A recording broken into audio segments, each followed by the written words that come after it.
ಬ್ರಾಹ್ಮಣರ ಲಾಭಕೋರತನ ಒಳಾರ್ಥವೇನು? ಅಪಾರ್ಥ ಸೃಷ್ಟಿಸಿದ ಅಮೆರಿಕ ಹೇಳಿಕೆ. ದೊಡ್ಡಣ್ಣ ವಿರುದ್ಧ ಭಾರತ ಆಕ್ರೋಶ. ವಿಜಯ ಕರ್ನಾಟಕ ವೆಬ್ ವೀಕ್ಷಕರಿಗೆ ನಮಸ್ಕಾರ. ನಾನು ಶಿವಮೂರ್ತಿ ಸರ್ವ. ಭಾರತದ ಮೇಲೆ ದುಬಾರಿ ಸುಂಕ ಹೇರಿ ಇಂಡಿಯಾವನ್ನ ತನ್ನ ಕಪಿಮುಷ್ಟಿಯಲ್ಲಿ ಇಟ್ಟುಕೊಳ್ಬೇಕು ಎನ್ನುವ ವಿಶ್ವದ ದೊಡ್ಡಣ್ಣ ಪ್ಲಾನ್ ಎಲ್ಲ ಉಲ್ಟಾ ಆಗಿದೆ. ಪ್ರಧಾನಿ ಮೋದಿ ಹೆಣದ ಚಕ್ರ ಇರುವ ಅಮೆರಿಕಕ್ಕೆ ಮುಳುವಾಗಿದೆ. ಜಾಗತಿಕ ಮಟ್ಟದಲ್ಲಿ ಭಾರತವನ್ನ ಕಟ್ಟಿ ಹಾಕಬೇಕು ಎಂಬ ಡೊನಾಲ್ಡ್ ಟ್ರಂಪ್ ಕನಸು ಭಗ್ನವಾಗಿದೆ. ಪ್ರಧಾನಿ ಮೋದಿ ಈಗ ಚೀನಾ, ರಷ್ಯಾ ಜೊತೆ ಕೈ ಜೋಡಿಸಿ ಅಮೆರಿಕಕ್ಕೆ ತಿರುಗೇಟನ್ನ ಕೊಟ್ಟಿದ್ದಾರೆ. ಇದನ್ನ ಸಹಿಸಲಾಗದ ಅಮೆರಿಕ ದಿನಕ್ಕೊಂದು ಹೇಳಿಕೆಯನ್ನ ಕೊಡ್ತಾ ಇದೆ. ಇಡೀ ಜಗತ್ತು ಆರ್ಥಿಕ ಮತ್ತು ರಾಜಕೀಯ ಬಿಕ್ಕಟ್ಟುಗಳಲ್ಲಿ ಮುಳುಗಿರುವಾಗ ಅಮೆರಿಕದ ಅಧ್ಯಕ್ಷ ಡೊನಾಲ್ಡ್ ಟ್ರಂಪ್ ಅವರ ಪ್ರಮುಖ ವ್ಯಾಪಾರ ಸಲಹೆಗಾರರಾಗಿದ್ದ ಪೀಟರ್ ನವರೋ ಒಂದು ಹೇಳಿಕೆ ಜಾಗತಿಕ ಮಟ್ಟದಲ್ಲಿ ದೊಡ್ಡ ಸಂಚಲನವನ್ನ ಸೃಷ್ಟಿಸಿದೆ. ಭಾರತ ಮತ್ತು ರಷ್ಯಾ ನಡುವಿನ ಕಚ್ಚಾ ತೈಲ ವ್ಯವಹಾರವನ್ನ ಅವರು ಬ್ರಾಹ್ಮಣ ಲಾಭಕೋರತನ ಅಂತ ಕರೆದಿರುವುದು ಭಾರತದಲ್ಲಿ ತೀವ್ರ ಚರ್ಚೆ ಮತ್ತು ಆಕ್ರೋಶಕ್ಕೆ ಕಾರಣವಾಗಿದೆ. ಜಾಗತಿಕ ವ್ಯಾಪಾರ ಸಂಬಂಧ ವಿವಾದದಲ್ಲಿ ಭಾರತದ ಒಂದು ನಿರ್ದಿಷ್ಟ ಸಮುದಾಯವನ್ನ, ಅದರಲ್ಲೂ ಜಾತಿಯನ್ನ ಎಳೆದು ತಂದಿದ್ದು ಯಾಕೆ? ಪೀಟರ್ ನವರು ಅವರ ಮಾತಿನ ನಿಜವಾದ ಅರ್ಥವೇನು? ಅವರು ಬಳಸಿದ ಬ್ರಾಹ್ಮಣ ಎಂಬ ಪದಕ್ಕೂ ಭಾರತದಲ್ಲಿರುವಂತಹ ಬ್ರಾಹ್ಮಣ ಸಮುದಾಯಕ್ಕೂ ಏನಾದರೂ ಸಂಬಂಧವಿದೆಯೇ? ಭಾರತ ರಷ್ಯಾ ಸ್ನೇಹಕ್ಕೆ ಅಮೆರಿಕ ಹಾಕಿದ ಈ ಜನಾಂಗೀಯ ಲೇಪನದ ಹಿಂದಿನ ಅಸಲಿಯತೆಯನ್ನು ಡೀಟೇಲ್ ಆಗಿ ನೋಡ್ಕೊಂಡು ಬರೋಣ ಬನ್ನಿ. ಮೊದಲು ಭಾರತದಲ್ಲಿ ಬ್ರಾಹ್ಮಣ ಎಂಬ ಪದದ ಮಹತ್ವವನ್ನು ಅರಿಯೋಣ. ಭಾರತೀಯ ಸಮಾಜದ ರಚನೆಯಲ್ಲಿ ಬ್ರಾಹ್ಮಣ ಸಮುದಾಯಕ್ಕೆ ಒಂದು ವಿಶಿಷ್ಟ ಸ್ಥಾನವಿದೆ. ಸಾವಿರಾರು ವರ್ಷಗಳಿಂದ ಈ ಸಮುದಾಯವನ್ನ ಜ್ಞಾನ, ಪಾಂಡಿತ್ಯ ಮತ್ತು ಆಧ್ಯಾತ್ಮಿಕತೆಯ ಪ್ರತೀಕವೆಂದು ಪರಿಗಣಿಸಲಾಗಿದೆ. ವೇದ, ಉಪನಿಷತ್ತು, ಪುರಾಣಗಳನ್ನ ಅಧ್ಯಯನ ಮಾಡಿ ಜ್ಞಾನವನ್ನ ಮುಂದಿನ ಪೀಳಿಗೆಗೆ ದಾಟಿಸುವ ಗುರುತರ ಜವಾಬ್ದಾರಿ ಈ ಸಮುದಾಯದಾಗಿತ್ತು. ಧರ್ಮ ಮತ್ತು ಭಕ್ತಿ ಅವರ ಜೀವನದ ಅವಿಭಾಜ್ಯ ಅಂಗ. ಲೌಕಿಕ ಸುಖಗಳನ್ನ ಮೀರಿ ಆಧ್ಯಾತ್ಮಿಕ ಜ್ಞಾನೋದಯಕ್ಕೆ ಹೆಚ್ಚು ಪ್ರಾಮುಖ್ಯತೆಯನ್ನ ನೀಡಿದ ಸಮುದಾಯವಿದು. ಹೀಗಾಗಿ ಭಾರತದ ಸಾಮಾಜಿಕ ವ್ಯವಸ್ಥೆಯಲ್ಲಿ ಅವರಿಗೆ ಉನ್ನತ ಸ್ಥಾನಮಾನವಿತ್ತು. ಹಣ, ಆಸ್ತಿಗಿಂತ ಹೆಚ್ಚಾಗಿ ಬೌದ್ಧಿಕ ಸಂಪತ್ತಿಗೆ ಬೆಲೆ ಕೊಡುವ ಭಾರತೀಯ ಸಂಸ್ಕೃತಿಯಲ್ಲಿ ಬ್ರಾಹ್ಮಣ ಸಮುದಾಯ ಜ್ಞಾನದ ಭಂಡಾರವಾಗಿತ್ತು. ಬುದ್ಧ, ಮಹಾವೀರ, ಬಸವಣ್ಣನವರಂತಹ ಅನೇಕ ಮಹನೀಯರು ಕೂಡ ಬೇರೆ ಬೇರೆ ಸಮುದಾಯಗಳಿಂದ ಬಂದರೂ ಕೂಡ ಜ್ಞಾನದ ದೀವಿಗೆಯನ್ನ ಬೆಳಗಿದರು. ಇದು ಭಾರತದ ಧಾರ್ಮಿಕ ವ್ಯವಸ್ಥೆಯೊಳಗಿನ ಪ್ರಜಾಪ್ರಭುತ್ವವನ್ನ ತೋರಿಸುತ್ತೆ. ಹೀಗಿರುವಾಗ ವ್ಯಾಪಾರ, ಲಾಭ, ಹಣದಂತಹ ಲೌಕಿಕ ವಿಷಯಗಳಿಗೆ ಬ್ರಾಹ್ಮಣ ಎಂಬ ಆಧ್ಯಾತ್ಮಿಕ ಹಿನ್ನೆಲೆಯುಳ್ಳ ಪದವನ್ನ ಜೋಡಿಸಿದ್ದು ಭಾರತೀಯರಿಗೆ ಆಘಾತವನ್ನ ಉಂಟು ಮಾಡಿದೆ. ಪೀಟರ್ ನವರು ನಿಖರವಾಗಿ ಹೇಳಿದ್ದೇನು? ಶ್ವೇತ ಭವನದ ವ್ಯಾಪಾರ ಸಲಹೆಗಾರರಾಗಿರುವಂತಹ ಪೀಟರ್ ನವರು ರಷ್ಯಾ ಉಕ್ರೇನ್ ಯುದ್ಧದ ಹಿನ್ನೆಲೆಯಲ್ಲಿ ಅಮೆರಿಕ ಮತ್ತು ಪಾಶ್ಚಿಮಾತ್ಯ ದೇಶಗಳು ರಷ್ಯಾದ ಮೇಲೆ ನಿರ್ಬಂಧ ಹೇರಿದ್ರು. ಭಾರತವು ರಷ್ಯಾದಿಂದ ಅಗ್ಗದ ದರದಲ್ಲಿ ಕಚ್ಚಾ ತೈಲವನ್ನ ಖರೀದಿ ಮಾಡ್ತಾ ಇರುವುದನ್ನ ತೀವ್ರವಾಗಿ ಟೀಕಿಸಿದರು. ಈ ಸಂದರ್ಭದಲ್ಲಿ ಮಾತನಾಡಿದ ಅವರು, ಭಾರತವು ತನ್ನ ಜನರ ತೆರಿಗೆ ಹಣವನ್ನ ಬಳಸಿ ರಷ್ಯಾದೊಂದಿಗೆ ಕಚ್ಚಾ ತೈಲ ವ್ಯವಹಾರವನ್ನ ನಡೆಸ್ತಾ ಇದೆ. ಆದ್ರೆ ಈ ವ್ಯವಹಾರದಿಂದ ಬರುವ ಅಗಾಧ ಲಾಭವನ್ನ ಕೇವಲ ಒಂದು ಉನ್ನತ ವರ್ಗಕ್ಕೆ ಸೀಮಿತಗೊಳಿಸಲಾಗ್ತಿದೆ.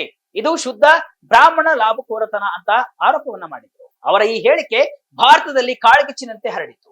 ಜಾಗತಿಕ ರಾಜಕೀಯ ಮತ್ತು ಆರ್ಥಿಕ ವಿವಾದದಲ್ಲಿ ವಿನಾಕಾರಣ ಭಾರತದ ಒಂದು ಜಾತಿಯನ್ನ ಎಳೆದು ತಂದು ಅವಮಾನಿಸಲಾಗಿದೆ ಎಂಬ ಆಕ್ರೋಶ ವ್ಯಕ್ತವಾಯಿತು.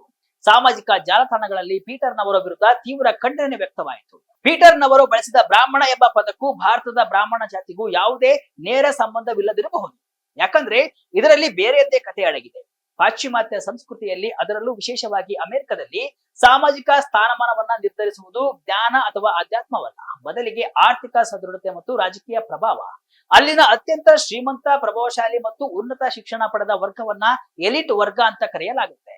ಅಮೆರಿಕದ ಬೋಸ್ಟನ್ ನಗರದಲ್ಲಿ ನೆಲೆಸಿದ್ದ ಇಂತಹದ್ದೇ ಒಂದು ಅತ್ಯಂತ ಪ್ರಬಲ ಶ್ರೀಮಂತ ವರ್ಗವನ್ನ ಬೋಸ್ಟನ್ ಬ್ರಾಹ್ಮಣರು ಅಂತ ಕರೆಯಲಾಗ್ತಾ ಇತ್ತು. ಅಪಾರ ಸಂಪತ್ತು, ಉನ್ನತ ಶಿಕ್ಷಣ, ಸಾಂಪ್ರದಾಯಿಕ ಬ್ರಿಟಿಷ್ ಅಮೆರಿಕನ್ ಜೀವನ ಶೈಲಿ ಮತ್ತು ಸಮಾಜದ ಮೇಲೆ ಹಿಡಿತ ಹೊಂದಿದ್ದ ಈ ವರ್ಗವನ್ನ ಅವರ ಉನ್ನತ ಸ್ಥಾನಮಾನ ಮತ್ತು ಬೌದ್ಧಿಕ ಹಿನ್ನೆಲೆಯನ್ನ ಗೌರವಿಸಿ ಭಾರತದ ಬ್ರಾಹ್ಮಣರಿಗೆ ಹೋಲಿಸಿ ಬೋಸ್ಟನ್ ಬ್ರಾಹ್ಮಣರು ಅಂತ ಅಡ್ಡ ಹೆಸರಿನಿಂದ ಕರೆಯಲಾಗಿತ್ತು. ಪೀಟರ್ ನವರು ಬ್ರಾಹ್ಮಣ ಲಾಭಕೋರತನ ಅಂದಾಗ ಅವರ ಮನಸ್ಸಿನಲ್ಲಿ ಇದ್ದಿದ್ದು ಭಾರತದ ಬ್ರಾಹ್ಮಣ ಜಾತಿಯಲ್ಲ, ಬದಲಿಗೆ ಅಮೆರಿಕನ್ ಪರಿಭಾಷೆಯಲ್ಲಿ ಹೇಳುವುದಾದ್ರೆ ಭಾರತದ ಎಲಿಟ್ ವರ್ಗ ಅಥವಾ ಪ್ರಭಾವಿ ಶ್ರೀಮಂತರು ಅಂತ ಇರಬಹುದು. ಅವರ ಆರೋಪದ ಪ್ರಕಾರ ಭಾರತ ರಷ್ಯಾ ತೈಲ ವ್ಯವಹಾರದ ಲಾಭವು ಸಾಮಾನ್ಯ ಜನರಿಗೆ ತಲುಪದೆ ದೇಶದ ಕೆಲವು ಶ್ರೀಮಂತ ಉದ್ಯಮಿಗಳು ಮತ್ತು ಅಧಿಕಾರಶಾಹಿಗಳ ಪಾಲಾಗುತ್ತಿದೆ ಎಂಬುದಾಗಿತ್ತು. ಭಾರತದಲ್ಲಿ ಬ್ರಾಹ್ಮಣ ಎಂಬುದು ಕೇವಲ ಪದವಲ್ಲ, ಅದು ಒಂದು ಸಮುದಾಯದ ಗುರುತು, ಇತಿಹಾಸ ಮತ್ತು ಭಾವನೆಗಳೊಂದಿಗೆ ಬೆಸೆದುಕೊಂಡಿದೆ. ತಮ್ಮ ಹೇಳಿಕೆ ವಿವಾದಕ್ಕೆ ಕಾರಣವಾದ ತಕ್ಷಣ ಪೀಟರ್ ನವರು, ನಾನು ಅಮೆರಿಕದ ಬೋಸ್ಟನ್ ಬ್ರಾಹ್ಮಣರು ಎಂಬ ಪರಿಕಲ್ಪನೆಯನ್ನ ಇಟ್ಟುಕೊಂಡು ಮಾತನಾಡಿದ್ದೆ. ನನ್ನ ಉದ್ದೇಶ ಭಾರತದ ಯಾವುದೇ ಜಾತಿಯನ್ನ ನಿಂದಿಸುವುದು ಆಗಿರಲಿಲ್ಲ, ಬದಲಿಗೆ ಭಾರತದ ಎಲಿಟ್ ವರ್ಗವನ್ನ ಟೀಕಿಸುವುದಾಗಿತ್ತು ಅಂತ ಸ್ಪಷ್ಟನೆಯನ್ನ ನೀಡಬೇಕಿತ್ತು. ಆದರೆ ಅವರು ಮೌನ ವಹಿಸಿದ್ದರಿಂದ ವಿವಾದ ಮತ್ತಷ್ಟು ಜಟಿಲವಾಯಿತು. ಬಹುಶಃ ಸತ್ಯ ಇವೆರಡರ ನಡುವೆ ಎಲ್ಲೋ ಇದೆ. ಅವರ ಉದ್ದೇಶ ಭಾರತದ ಎಲಿಟ್ ವರ್ಗವನ್ನ ಟೀಕಿಸುವುದೇ ಆಗಿದ್ರು ಅವರು ಬಳಸಿದ ಪದ ಅತ್ಯಂತ ಸೂಕ್ಷ್ಮವಲ್ಲದ ಮತ್ತು ಬೇಜವಾಬ್ದಾರಿಯುತವಾಗಿತ್ತು. ಜಾಗತಿಕ ವೇದಿಕೆಯಲ್ಲಿ ಮಾತನಾಡುವಾಗ ಬೇರೆ ದೇಶಗಳ ಸಾಮಾಜಿಕ ಸಾಂಸ್ಕೃತಿಕ ಸೂಕ್ಷ್ಮತೆಗಳ ಬಗ್ಗೆ ಅರಿವಿಟ್ಟುಕೊಳ್ಳುವುದು ಅತ್ಯಗತ್ಯ. ಪೀಟರ್ ನವರ ಹೇಳಿಕೆಗೆ ಭಾರತ ತಿರುಗೇಟು. ಭಾರತ ರಷ್ಯಾ ಕಚ್ಚಾ ತೈಲ ಸಂಬಂಧವನ್ನ ಬ್ರಾಹ್ಮಣರ ಲಾಭಕೋರತನ ಅಂತ ಕರೆದಿರುವ ಅಮೆರಿಕ ಅಧ್ಯಕ್ಷ ಡೊನಾಲ್ಡ್ ಟ್ರಂಪ್ ಅವರ ವ್ಯಾಪಾರ ಸಲಹೆಗಾರ ಪೀಟರ್ ನವರು ನಿರೀಕ್ಷೆಯಂತೆಯೇ ಭಾರತದಿಂದ ತೀಕ್ಷ್ಣ ಪ್ರತಿಕ್ರಿಯೆಯನ್ನ ಪಡೆದಿದ್ದಾರೆ. ಭಾರತದ ಪ್ರಮುಖ ವಿಪಕ್ಷ ನಾಯಕರು ಕೂಡ ಪೀಟರ್ ನವರು ಅವರನ್ನ ಜಾತಿವಾದಿ ಅಂತ ಟೀಕಿಸಿದ್ದಾರೆ. ಭಾರತ ರಷ್ಯಾ ಕಚ್ಚಾ ತೈಲ ಸಂಬಂಧವನ್ನ ಟೀಕಿಸುವ ಭರದಲ್ಲಿ ಪೀಟರ್ ನವರು ಸಭ್ಯತೆಯ ಎಲ್ಲೆ ಮೀರಿದ್ದು ಭಾರತ ಸೂಕ್ತ ಪ್ರತ್ಯುತ್ತರವನ್ನ ನೀಡಿದೆ. ಹಿಂದೂ ವಿರೋಧಿ ಮತ್ತು ಭಾರತ ವಿರೋಧಿ ನಿರೂಪಣೆ ಅಂತ ಖಂಡಿಸಿದ್ದಾರೆ. ಪೀಟರ್ ನವರ ಹೇಳಿಕೆಯನ್ನ ಟೀಕಿಸಿದವರಲ್ಲಿ ಪ್ರಧಾನ ಮಂತ್ರಿ ನರೇಂದ್ರ ಮೋದಿ ಅವರ ಆರ್ಥಿಕ ಸಲಹೆಗಾರ ಮಂಡಳಿ ಸದಸ್ಯ ಸಂಜೀವ್ ಸನ್ಯಾಲೋ, ಕಾಂಗ್ರೆಸ್ ನಾಯಕ ಪವನ್ ಖೇರಾ, ಶಿವಸೇನೆ ನಾಯಕಿ ಪ್ರಿಯಾಂಕಾ ಚತುರ್ವೇದಿ ಪ್ರಮುಖರಾಗಿದ್ದಾರೆ. ಟಿಎಂಸಿ ಸಂಸದೆ ಸಾಗರಿಕಾ ಘೋಷ್ ನವರು ಹೇಳಿಕೆಯ ಬಗ್ಗೆ ತಮ್ಮದೇ ಆದ ನಿರೂಪಣೆಯನ್ನ ಮುಂದಿಟ್ಟಿದ್ದಾರೆ.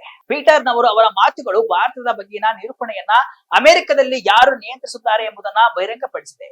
ನವರು ಅಮೆರಿಕ ಭಾರತ ಸಂಬಂಧದಲ್ಲಿ ಜಾತಿವಾದ ಕೆಟ್ಟ ವಿಷ ಬೀಜವನ್ನ ಬಿತ್ತಿದ್ದಾರೆ ಅಂತ ಸಂಜೀವ್ ಸನ್ಯಾಲೆ ತೀವ್ರ ಅಸಮಾಧಾನವನ್ನ ವ್ಯಕ್ತಪಡಿಸಿದ್ದಾರೆ. ಅದೇ ರೀತಿ ಪೀಟರ್ ನವರು ಹೇಳಿಕೆಯನ್ನ ತೀವ್ರವಾಗಿ ಟೀಕಿಸಿರುವ ಶಿವಸೇನೆ ರಾಜ್ಯಸಭಾ ಸಂಸದೆ ಪ್ರಿಯಾಂಕಾ ಚತುರ್ವೇದಿ ಅವರು ತಮ್ಮ ಅಭಿಪ್ರಾಯವನ್ನ ವ್ಯಕ್ತಪಡಿಸಲು ಪೀಟರ್ ನವರು ಭಾರತದಲ್ಲಿ ಒಂದು ನಿರ್ದಿಷ್ಟ ಜಾತಿ ಗುರುತನ್ನ ಪ್ರಸ್ತಾಪಿಸಿರುವುದು ನಾಚಿಗೇಡಿತನ ಮತ್ತು ದುಷ್ಟತನದಿಂದ ಕೂಡಿದೆ ಅಂತ ಹರಿಹಾಯ್ದಿದ್ದಾರೆ. ಒಟ್ಟಾರೆಯಾಗಿ ಪೀಟರ್ ನವರು ತಮ್ಮ ಬ್ರಾಹ್ಮಣ ಲಾಭಕೋರತನ ಹೇಳಿಕೆಯ ಒಳಾರ್ಥವನ್ನ ಬಿಡಿಸಿ ಹೇಳದಿರುವುದು ಸಮಸ್ಯೆಗೆ ಕಾರಣವಾಗಿದೆ. ಪೀಟರ್ ನವರು ಅಮೆರಿಕದ ಎಲಿಟ್ ವರ್ಗವನ್ನ ಸೂಚಿಸುವ ಬೋಸ್ಟನ್ ಬ್ರಾಹ್ಮಣರು ಎಂಬ ಮಾರ್ಗಸೂಚಕ ಪದವನ್ನ ಬಳಸಿದ್ದಾಗಿ ಸ್ಪಷ್ಟವಾಗಿ ಹೇಳಬೇಕಿತ್ತು. ಅವರು ಹಾಗೆ ಮಾಡದಿರುವುದು ಈ ವಿವಾದಕ್ಕೆ ಕಾರಣವಾಗಿದೆ. ಒಂದು ಸಂಸ್ಕೃತಿಯಲ್ಲಿ ಸಾಮಾನ್ಯವೆನಿಸುವ ಪದ ಇನ್ನೊಂದು ಸಂಸ್ಕೃತಿಯಲ್ಲಿ ಆಳವಾದ ಗಾಯವನ್ನ ಮಾಡಬಹುದು. ಪೀಟರ್ ನವರು ಆದಷ್ಟು ಬೇಗ ತಮ್ಮ ಹೇಳಿಕೆಯ ಹಿಂದಿನ ಒಳಾರ್ಥವನ್ನ ಸ್ಪಷ್ಟಪಡಿಸಿ ಅನಗತ್ಯವಾಗಿ ಸೃಷ್ಟಿಯಾಗಿರುವ ಈ ಗೊಂದಲಕ್ಕೆ ತೆರೆ ಎಳೆಯುವುದು ಉತ್ತಮ. ಇದಿಷ್ಟು ಇವತ್ತಿನ ವಿಶೇಷ. ಇದೇ ರೀತಿಯ ಹಲವು ವಿಶ್ಲೇಷಣೆ ಮಾಹಿತಿ ಅಷ್ಟೇ ಅಲ್ಲ, ಮನರಂಜನೆಯ ವಿಡಿಯೋಗಳಿಗಾಗಿ ವಿಜಯ ಕರ್ನಾಟಕ ವೆಬ್ಸೈಟ್, ಫೇಸ್ಬುಕ್ ಹಾಗೂ ಯೂಟ್ಯೂಬ್ ಪೇಜ್ ಅನ್ನ ಫಾಲೋ ಮಾಡಿ. ಧನ್ಯವಾದಗಳು.